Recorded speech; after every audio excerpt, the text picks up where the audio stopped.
James Brown touchdown. Well, I am a undercover senor. Threw you for a loop, kind of like your whole feed in your algorithm. Just nothing but loops and reels. And here's me keeping it real. Except it's already been 20 seconds, so 5 more and you got a reel. Achilles heel. Oh, I'll kill for your heel. Curb stomping my tailbone. Because I am into that extreme pig butchering. I'm kidding.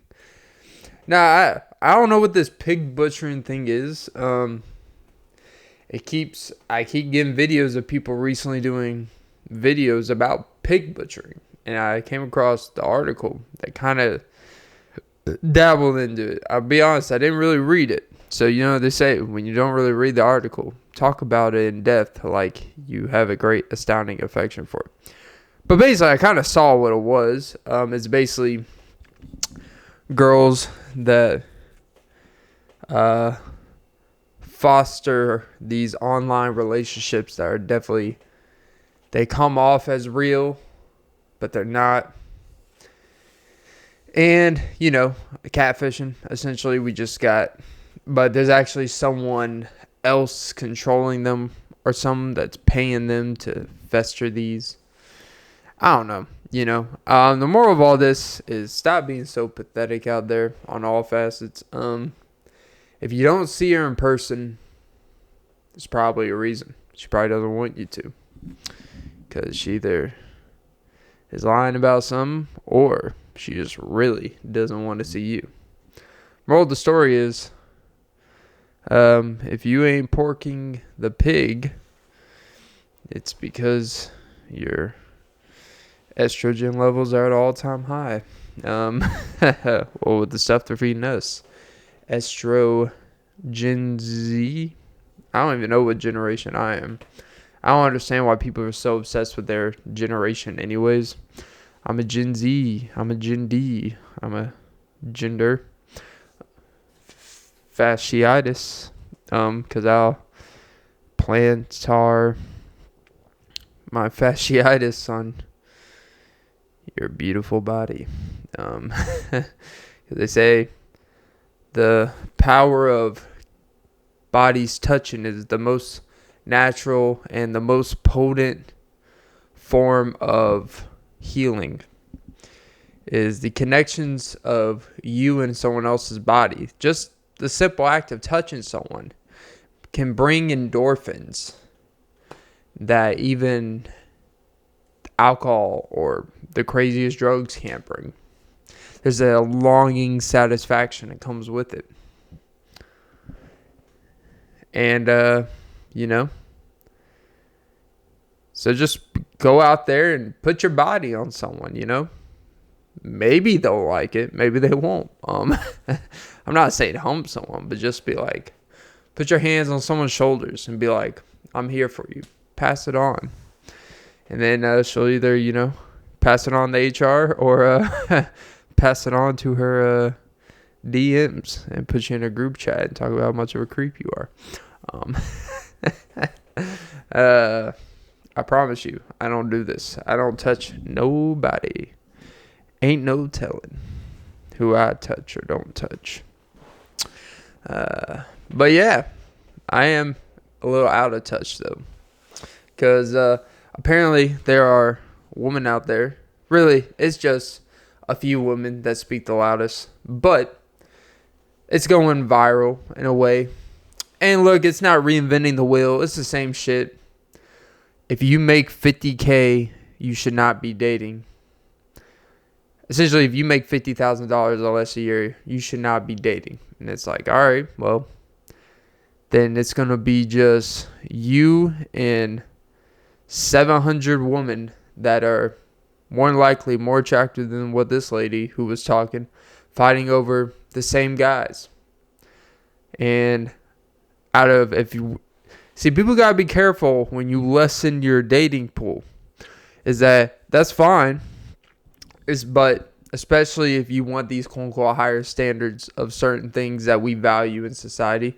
And I'm not saying you shouldn't value security, money, and stuff like that, but you better make sure you fit a visual, a profile in a lot of ways that someone who has in that tax bracket knows they could foster, and they look at you and be like, you think I'm going to choose you over these 680 other bitches that would cause a lot less stress in my life? Like, nah, I'm not. And that's what a lot of people don't really bring into effect or take into consideration. Is that you realize it's always the people that are talking are the ones that they don't realize that that's how, if everything worked how they saw the world, because they think just because what they want, someone would be attracted to them for those same things. Like, oh, we align in values. It's like, yeah, we may align in values, but the value of your skincare routine is a little lacking, and no amount of money I have can fix that. Jesus. I know. I'm not insulting a woman's appearance. What I am saying is a lot of people have a lot of lack of self-awareness. And, it is weird how someone could come out here and shit on a man's income, how we dress and all that stuff. But if you were to respond and be like, to be honest, all these things that typically someone would, with those things that you would want, would not objectively look at you and be like, oh, that's the girl to fulfill all my needs and desires. You can't say that. But I think the stuff like that, the reason why it's not even worth even talking about, because it kind of speaks for itself. You either listen to that and you're like, you either feel that way, or you have gotten just so tired of men. You have gotten so tired of what's going on out here, and you think that everyone operates on the same playing field. What I will say is, as a guy, when we hear stuff like that, we are much more protective of ourselves. We are much more protective with our resources. And it's this weird thing that I think there's this thing that a lot of women don't really understand about guys, and why sometimes you need that. Yes, you should have standards. It's okay to be honest with what you want, but you need to understand that a guy that truly respects what he has and what he's earned and worked hard for, that the less it's this weird thing, right? Because we don't, the thing about when we talk about entitlement, it is not about someone wanting us to provide for them, right? It's about everything else when it comes off as entitlement. Like, the money part is not what makes you entitled. But when that is like the most direct, abrasive thing that you want from us, you got to let us pay for that stuff over time if you want that out of us. It's a thing, right, where it's like you're not entitled to our money. And if you want to be all psychological about it, if you want someone to take care of all those things for you, the best thing to do is not to ask them directly. Is that you will let them do that on their own merit, and you will get more out of someone by not asking for it.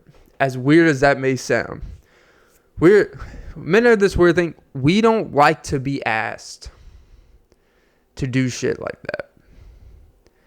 And when you put that stuff out there and we see that, we have to be so much more protective of our generosity, of our resources, the time we spent to get our money. We have created this culture in society where we are just supposed to be okay spending this $5 on a bottle of water. We're just supposed to be okay with just spending money on shit just because we have it. We're supposed to be just okay spending money out the ass just because we have it. Like, not be able, we're supposed to be so disattached with our bank account. Everything's digital. Everything's digital. One, for convenience, easier to track, but also mainly so you're disattached with your money, so you spend more money if you really want to break it down. That's why cost of living is up so much. We are so disattached with our money. I know, damn, this is becoming the financial pod, but without actual, how to be better with your money, but just talking about, like, how money works in the general sense, I guess, and how we are, like, our feeling to money is not the same, right?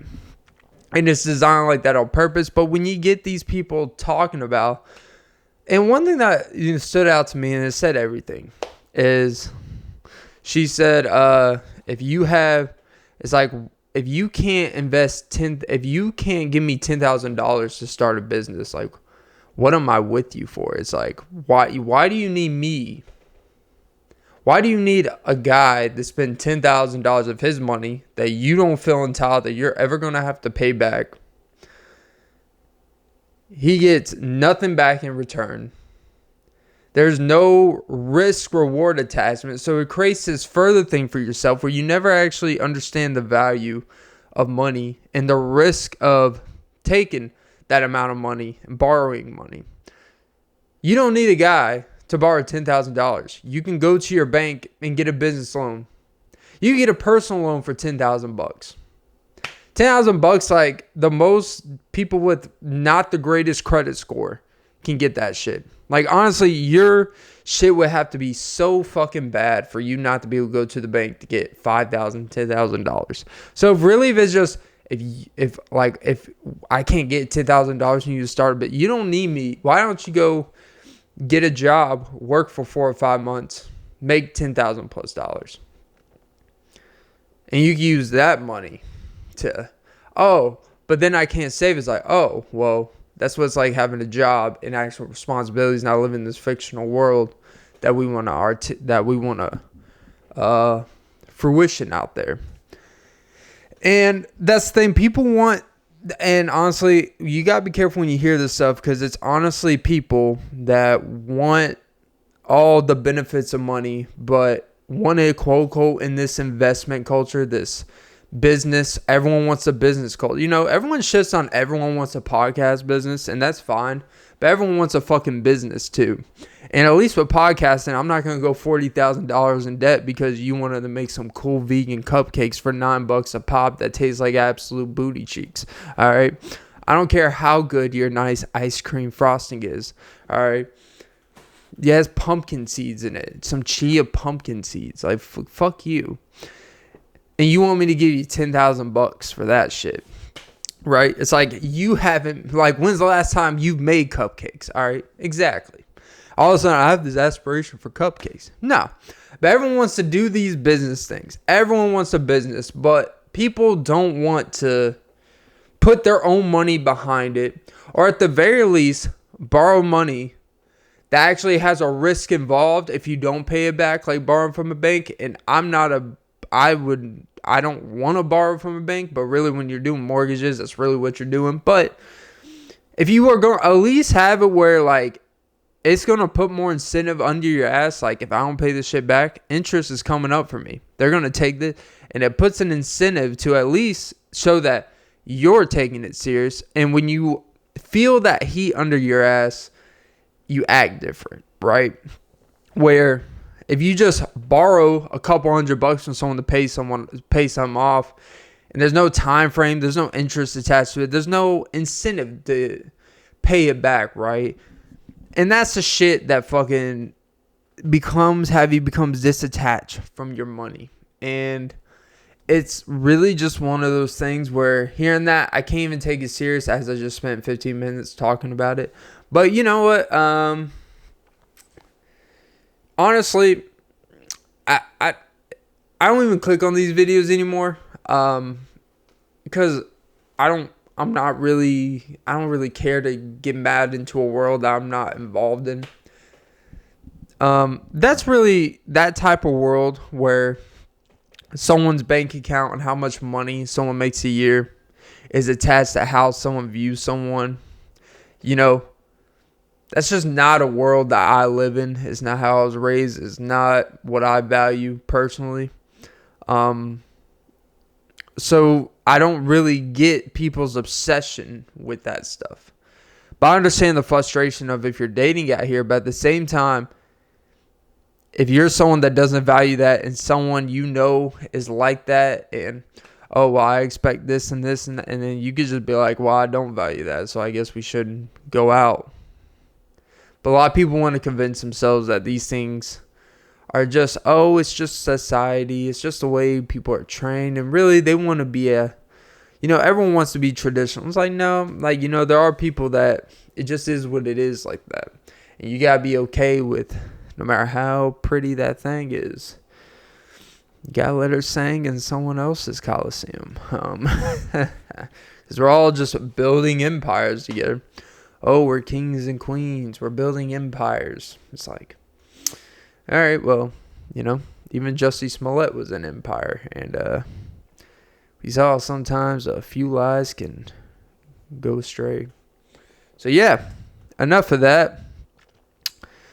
Welcome to episode 267 of the Offbeat Podcast with Clint Nelson. Jesus, that was way too long of an intro.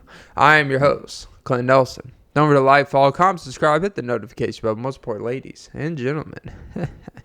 Don't forget to suck some titties. Yeet. Recording this on March uno.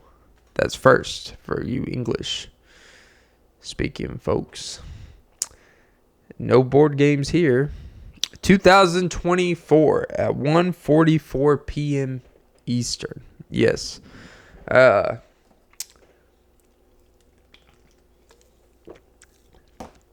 Don't worry. No sponsor today. It's a sponsorless episode, guys. Sometimes I need to kick the sponsors out to talk about certain shit, right? But yeah, so today's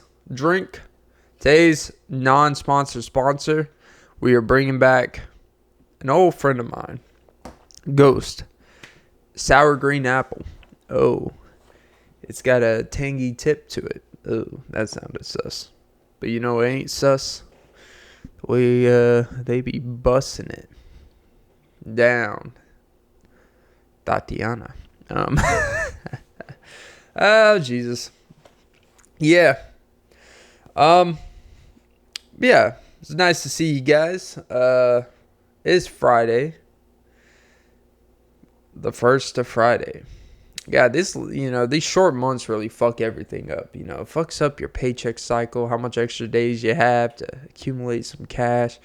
It puts a wrench in the trench coat, As Drake would say, she took Dick and Ibiza and you turned the Dick Tracy. That's what it feels like trying to search through the paycheck dates. Here we go. The under 50K a year broke boy talk, right? Yeah, that's what they would say. Like, honestly, if you even look at your paychecks, like, you're broke. That's the type of shit they would probably say. It's like, yes, I like to see to make sure my checks are actually accurate. I'm sorry. I'm sorry that you have no standards for how much money going in and out of your bank account. And I'm sorry that you just want to make so much money just so you could waste it. All right? Sorry. Whew. Little soapbox here. Yeah. A little soap opera. Where's the Phantom? Drake used to say Phantom in like all of his old songs, like drove up in the Phantom. Jesus. He has a Phantom when his meat's out. I haven't seen it, by the way, and I don't care to. It's not my. I don't want that in my Google searches. I already have Drake lyrics. Drake. Last thing I want is Drake leak. Someone types in like, how every time like album comes out, they'll have the Drake leaks. They'll have like leaks of, this is a leak from with Future he did. It'll be like Time Flies, it'll be like whatever song that didn't make the cut or it'll be like, is this song on the album? And then the song's on the album, but it's partially changed. But it was like 8 months ago, someone leaked it, and it was already out there. Someone's going to type in Drake leak, and they're going to look at the wrong leak. I doubt his $500 million just for Aubrey Universal Music Group deal was part of that expose. But you know what? Speaking of expose, Rose, Meek Mill. Meek Mill is supposedly, there's a lot of speculation that his name was redacted from legal documents or something that insinuated that him and Diddy were giggity goo together. But both of them have never been known to be family guys. Yeah, but they're kind of in a quagmire right now. But now, you know what? There's Meek Mill, and people and honestly, it's like, even if he did, it's like there's this weird thing now where people are obsessed with if anyone, and it's kind of a situation with Corey Holcomb and Godfrey. So I guess it all kind of combines. So Godfrey's been in a lot. He's a comedian, but he's been in a lot of movies. He has an active, career in movies, shows, Hollywood writing, and stuff like that. So anytime someone's constantly in those rooms, especially more mainstream rooms, people who are like outliers or outlaws, like Corey Holcomb, for example, who, actually used to be in some shows and movies, but not anymore. He does mostly show and stuff and comedy, and he's kind of trying to be the modern day Patrice O'Neal in a way. And he's, the truth teller. He's the guy that he's going to tell you, quote unquote, the truth behind everything. So he's kind of like Godfrey has been in 60 plus films because he's fruity as hell. And because he's doing this, sleeping, blah, blah, basically doing homosexual stuff, right? That's how he's able to keep. And it is a weird thing how, someone could be having success in a lane that maybe there's a lot of speculation that typically, there's always rumors about Hollywood, that's how you get your name in the door, blah, blah, blah. You do this, you suck a little banana, guy or girl. You basically sacrifice something about yourself so you receive the fame or whatever. And look, I'm not saying that doesn't exist, but to just always, assume that everyone that's successful in a lane, that's what they did. No. And it is kind of annoying that anytime someone has success in a lane, and, I've actually run into this recently, I'll say it, well, I shouldn't get too specific, but it's you get, notified for doing a good job. And then somehow people want to be like, oh, well, only did a good job because of blah, blah, blah. Trying to damper down when you do something well. It's like, oh, well, this is because of this and because they. It's like, who cares? I fucking did what was asked of me, and I fucking did it. And that's kind of this. And to me, it was a microcosm of a bigger issue in kind of how we operate in today's, I hate saying in society, but it's a general mindset that if someone did good at something, or they did what they were supposed to, they did a good job, we always got to poke holes. Oh, they only did good because of this and blah, blah, blah. Oh, it's only because it's always, the only reason why they were successful is because they had some advantage or they didn't have to do this like I did. It's always some bullshit excuse, right? It's always it's always oh, well, we have it harder than some. It's you know what? Sometimes certain people appeal to certain audiences that you don't. Sometimes certain people do their job better than you at a certain point in time. It happens. timing is everything, whatever. And to me, it was just like, that's the kind of shit that annoys me. It's like, one, we have this heavy obsession with someone's sexuality if they're good at something or not good at something. Like, oh, he probably had to do this and sell his soul. That's how he was able to do it. It's like, that's not true for everyone. Like, we don't know that. Unless you have evidence to prove it, that's just a dumb thing to put out there. And it's like, if you do your job well, and people want to point out, oh, like, you get notified from people that are up above you for doing a good job, and then people around, it's like this, it can be kind of cliquey. It's like, it's all this shit talking. It's like, no one could just be like, hey man, that's great, Like, my first instinct wouldn't be like, if someone did good at something, to be like, oh, well, you only got that because you used a lot more of your, shoulders, and like, who gives a fuck? They fucking did it. They did what was asked of them, and they did it. And it is this thing where we're just comfortable just like finding, just like we always want to try to put people down on a pedestal. No matter how good someone's doing, we got to put someone back down and be like, hey man, you know what? You're doing great. Hey, I'm proud of all the accomplishments you've done, And you don't even necessarily have to congratulate. You just don't have to really like dumb someone down that, oh, well, the only reason why you were successful is because all these things were in your favor. It's like, all right. Are we assuming that if you gave everyone in this room the same situation, they would have the same success rate?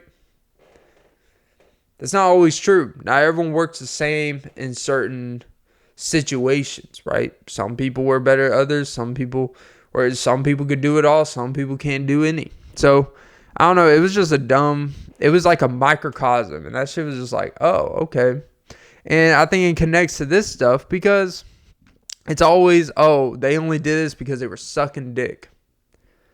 Oh, like Meek Mill, this and P. Diddy, so he's around, like, I don't know. Like, maybe he is, but honestly, does it really matter? Like, I mean, I don't know. It may turn you off to listen to his music or something if, like, you're really against that, but it's like, at the same time, it's like, at least people aren't diddling with kids, But yeah, I don't know. I just thought that needed to be put out there. We just kind of live in this world where we feel this heavy need to keep people in check over things that aren't really worth keeping in check about. Yeah, there are people that get a little too high in their skis and like, hey, just so you know, like, relax, be humble, right? But we live in this heavy obsession that want to humble other people, but we don't want to humble people to make them down to earth. We want to humble people just to make ourselves feel better at how incompetent we are and how we feel about ourselves. I mean, to be pretty frank about it. And it's always this heavy complaining. It's complaining. It's just people bitching. I mean, people bitching about people's sexuality and how that affects it. Like, it's weird, right? We're in such this accepting culture of things. Not to get too deep in the weeds here. But, we pride ourselves, no pun intended, and being in this heavy accepting culture. We love gay people. We love this. We love that. And these are the same people that when they want to insult you, they will say things like, oh, you probably suck dick on the low, huh? It's like, well, if you're saying being gay is great, how is, even if someone were to suck dick, why would that be an insult? It's this weird thing of, oh, we're cool, like, oh, we're accepting of this, we should be pro. And then one of their first insults will always be something to do with sexuality. Oh, you zesty boy, stuff like that. By the way, I've never been called these things, but I have ears, I have eyes. You gotta listen. You gotta watch how people operate, not what they say. you know. And I don't know, it's just kind of, it's interesting to me. The Meek Mill, the Corey Holcomb, Godfrey, and then that's, it all kind of weirdly, it's like this beautiful melting pot of connections. Like everything in this life connects, in my opinion. And it was a great example of these things connect to just expose how we really think about things. We are obsessed with sexuality more than ever. People's sexuality, it's a fine line between, it's just, when it becomes like the first thing you want to tell people about, it's almost like you want people to just feel that apprehensive about you, if that makes sense. This, you want people, it's like, there's this thing where you don't want, actually, when sexuality becomes your whole identity, whether it's straight, gay, or everything else, sexuality is one of these things where if you make it to be everything you're about, then people will treat you like it's everything you're about. Like if I make my whole identity about picking up women, for example, right? If that was my whole identity, you know what? If women have that perception of me, whether they find me attractive, whether they don't, whether they like me, whether they don't, people are going to start moving a certain way around me to either protect themselves or, if they were to be interested in me, put themselves to be a lot more joyful, smile, whatever. So when you take the ability of being a person first and you put these identities about you at the forefront to be the first thing you want people to treat you as, it kind of creates that human barrier that it creates that human barrier where you don't even give people the opportunity to like you or not because you put this heavy identity in between you. It could be the same with religion. It's like I could know someone for months and months and not know anything about their religion. And I find out like, oh. But we are human beings where if someone has a perception about people who practice, Judaism, for example, because that's a hot topic these days. If you have people that, have anti-Semitic views, let's just say, and it just naturally doesn't come up in conversation, but it's someone you work with, it could be someone that, you see on a regular basis at the grocery store, you have natural conversations with them, you enjoy talking to them, you enjoy being around them, you may even like them on an upper level. And then they tell you, on the first, second date, like, hey, just so you know, like, Hanukkah's coming up. You want to blow out a few candles with me? I know that's not how Hanukkah works. Well, I don't know. Maybe they do. You probably are, you may respectfully be like, you know what? I just don't believe in you. Like, but if someone came approached and was like, are you anti-Semitic? You're going to be like, no, but Jesus, like, it's a pretty strong opening, You didn't give me an opportunity to warm up to you, And I don't know, it just kind of feels like we are obsessed with identity. And identity should be something that naturally oozes off of you. Oozes, that's a weird word. And naturally sponges, that's even a weirder word, off of you. Like, not to get all, but like, oh God, I hate it. But your energy about you. People can sense the real aspect of you. Not this, you could hide behind your sexuality, your religion, these big things, I sound like a leper. These big things, that you hide behind. not hide, because that sounds a lot worse than what I mean, but these things that you use as these divisive, simple things that if you're not with this, you might as well not waste your time, right? Where you could just be naturally a compelling person. And then people find out about these things. Like, and it's like, oh.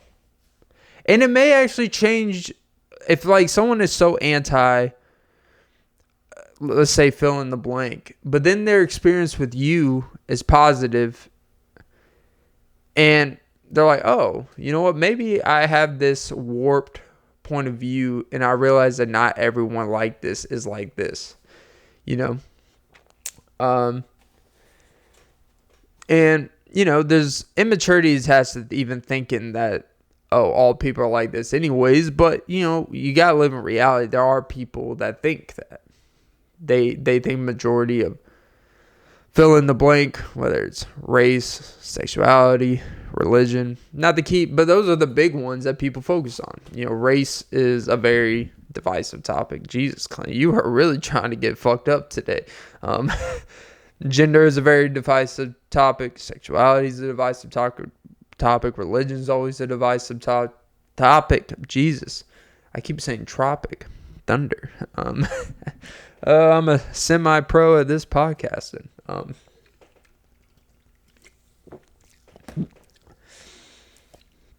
God, I keep trying to dig myself out of this hole, and then I keep digging. I need to call. Was it 811? Call before you dig. That's what I need right now. But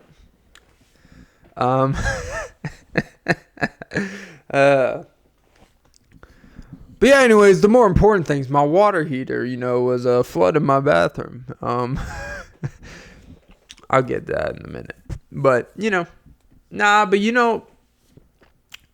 that's why I like it's important not to, unless someone asks you about things, like, you gotta be careful about making some your whole identity, because when you make some the forefront of your identity, you are sending a message that sometimes it can turn people off, because it's like because it's assumed that if someone may not be comfortable with that you're going to be divisive about it.